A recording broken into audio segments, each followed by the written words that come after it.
Hi, welcome to Theology and Backgammon. My name is Scott, and today I want to talk a little bit about theology and video games. Now, I know the idea of theology and video games is kind of bizarre. There's a lot of violence, a lot of sex in video games, and in the news, there's always a bad publicity on video games. Well, today I'd like to talk about more of the positive side and how sometimes theological themes could be inserted in video games. Now, back in the early 90s, there was a company called Wisdom Tree that produced a lot of Bible-based video games.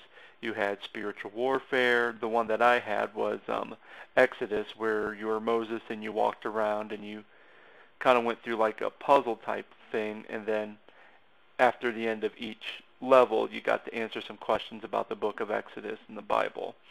And most of the time, they're pretty fun, and some of them are pretty cheesy too. And now we don't have many Christian video games out in the world. I think the last one would have been the one based off the Left Behind series for the PC. And I don't even know what the exact title is of that game was. But just the other day I was playing a game called Castlevania Lord of Shadows, and big Castlevania fan. Played it in the arcades, and then when I had my regular Nintendo, I had Castlevania 2 Simon's Quest.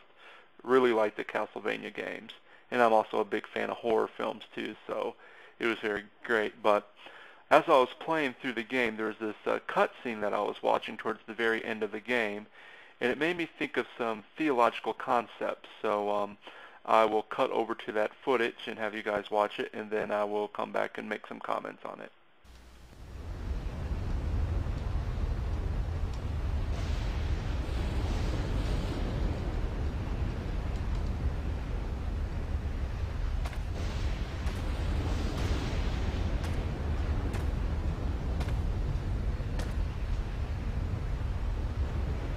So, he has abandoned you too.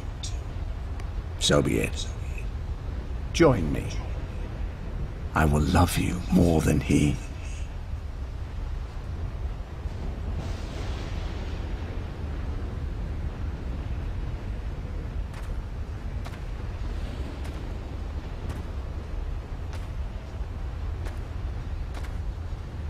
I was adored once above all others. I too didn't deserve to be cast out, abandoned. Now you know what that feels like, don't you? Hate can bring us back, give us strength, embrace it. It is what is in men's hearts that he cares about. He loves you as he loves me. We have only to ask for forgiveness deep within ourselves and be welcomed back. You monkeys don't deserve redemption. It is my divine right to rule by his side as an equal, or perhaps more than that. You would rather rule in power and might than to offer forgiveness and love. This is why you are cast out, unholy one. You dare to challenge me?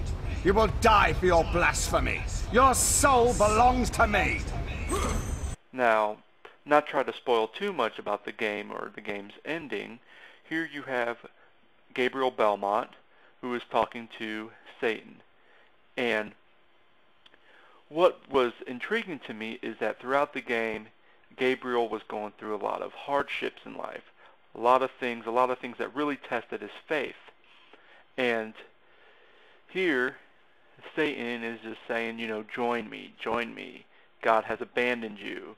God doesn't care about you. He doesn't love you. And yet, through all the things that happened, which could have pointed to the fact that God didn't care about him, God forgot him, how could God allow certain things in Gabriel's life to happen, but yet he still stayed true to his faith, and he still stayed true to God. And I think sometimes with people in general is that when we have bad experiences in our lives, when people are going through hard times, and even if they go to the church and they try to find support and they don't get anything, or they go to church and people are just very encouraging, but you still kind of feel like God's not there, God's existence, the benefit of staying true to one's faith, and how sometimes we can get sidetracked so much when things are not going right for us. But when things are going good for us, we're all about giving praises to God giving praises to everything he has done in our lives, but when things get